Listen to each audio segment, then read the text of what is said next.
All right. Hi, everyone. Happy Monday or Tuesday, depending on when you're listening. But 6 hour, this is your date, 2:15:21. We're doing this in class today. It's pages 161 to 175. First hour, we'll do it tomorrow. So you can write tomorrow's date, 2:16:21. Just quickly to refresh your memory. So Ruby's upset, refuses to train. Ruby hits Mac. I asked the question, why do we still not know exactly what's going on with Julia's mom and her health? Julie gives Ivan some finger paints, and then George and Julia want what's best for the animals. Okay, here we go, page 161. I hope you guys had a good weekend. All right, a bad dream.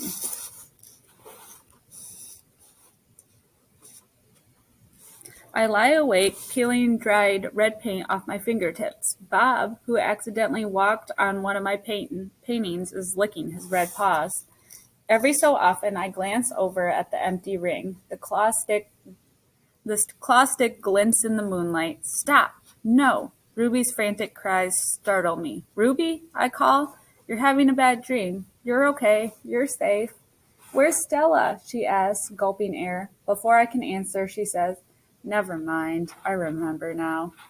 Go back to sleep, Ruby, I say. You've had a hard day. I can't go back to sleep, she says. I'm afraid I'll have the same dream. There was a sharp stick and it hurt. I look at Bob and he looks back at me. Oh, Ruby says. Oh, Mac. She puts her trunk between the bars. Do you think, she hesitates, do you think Mac is mad because I hurt him today? I consider lying, but gorillas are terrible liars. Probably, I finally say.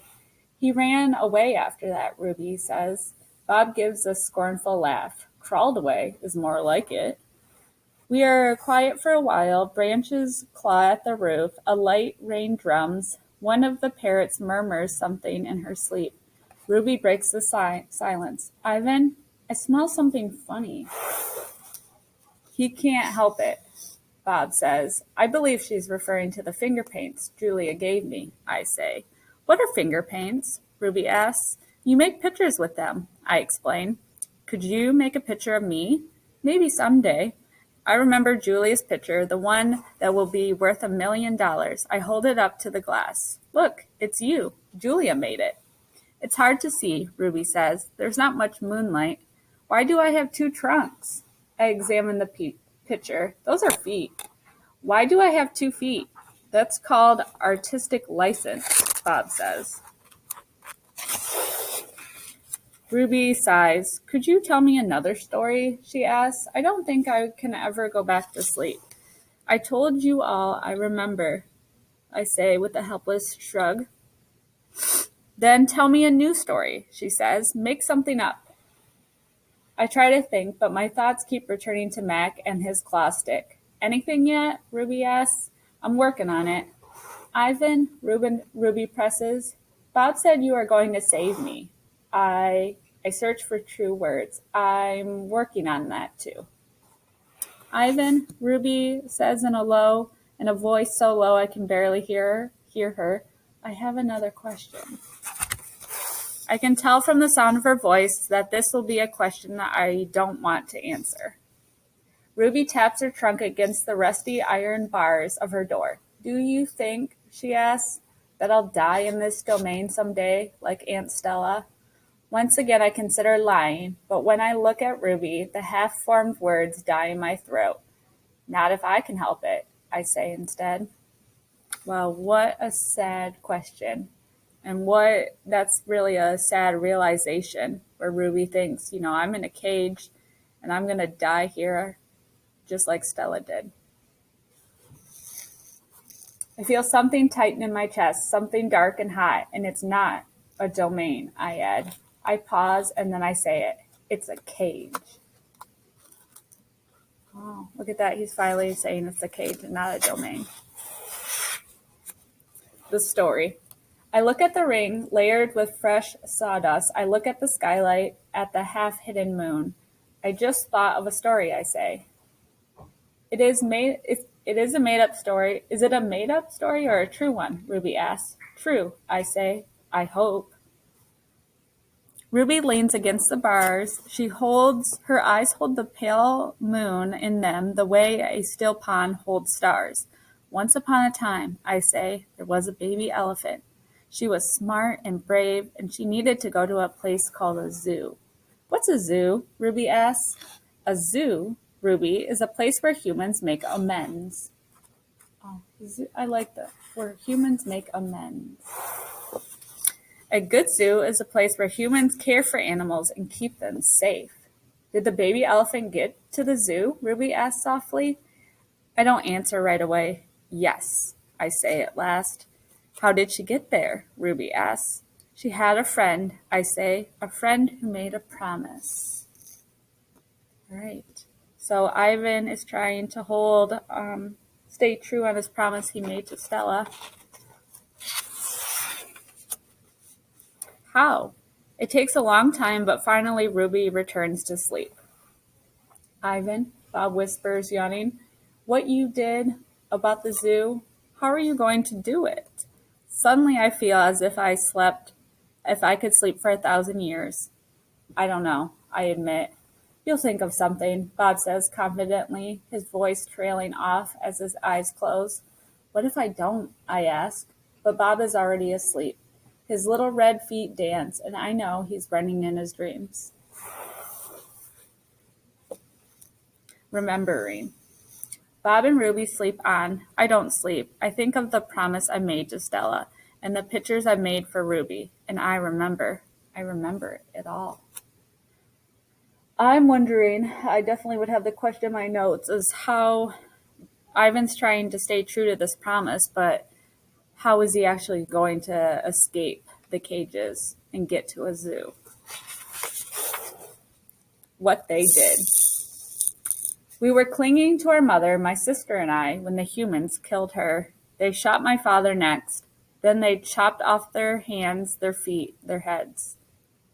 Oh, wow. So we did learn that Ivan and his twin sister Tag were captured, but we didn't really know the details. So here are some of the details. That is very sad. Something else to buy.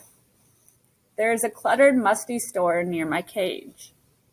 They sell an ashtray there. It is made from the hand of a gorilla. Oh. Another Ivan. When morning comes and the parking lot glimmers with dew, I see the billboard on the highway. There I am, the one and only Ivan, bathed in the pink light of dawn. I look so angry with my furrowed brow and clenched fists. I look the way my father did the day the men came. I am, I suppose, a peaceful sort. Mostly I watch the world go by and think about naps and bananas and yogurt raisins. But inside me, hidden, is another Ivan. He could tear a grown man's limbs off his body. In the flicker of time, it takes a snake's tongue to taste the air. He could taste revenge. So it seems like Ivan is maybe starting to, we need to take note of his character and how he's maybe realizing that if he's going to save Ruby, then he needs to kind of get his head out of the clouds and start acting like a true silverback gorilla. I stare at the one and only Ivan at the faded picture of Stella, and I remember George and Mac on their ladders, adding the picture of Ruby to bring new visitors to the Exit 8 Big Top Mall and Video Arcade. I remember the story Ruby told, the one where villagers came to her rescue. I hear Stella's kind, wise voice. Humans can surprise you sometimes. I look at my fingers, coated in red paint, the color of blood, and I know how to keep my promise. Days. I wonder what he's going to do. During the days, I wait. During the nights, I paint. I worry when Mac takes Ruby into the ring. He carries the claw stick with him all the time now. He doesn't use it. He doesn't have to. Ruby isn't fighting back anymore. She does whatever Mac asks. Oh. So maybe she isn't fighting back because she thinks it's hopeless and she's going to die there at the mall. Nights. I close my eyes, I dip my fingers into the paint. When I'm done with one piece of paper, I set it aside to dry. It's so small, just one sheet, and I'm going to need so many. I move on to the next, and the next, and the next. It's a giant puzzle, and I'm making the pieces one by one. By morning, my floor is covered with paintings. I hide the paintings under my pool of dirty water before Matt can see them. I don't want them to end up in the gift store selling for $20 a piece, 25 with frame. These paintings are for Ruby, every one of them. Why would having a lot of paintings help Ruby? And we're just gonna stop there. All right, bye guys. Have a good rest of your day.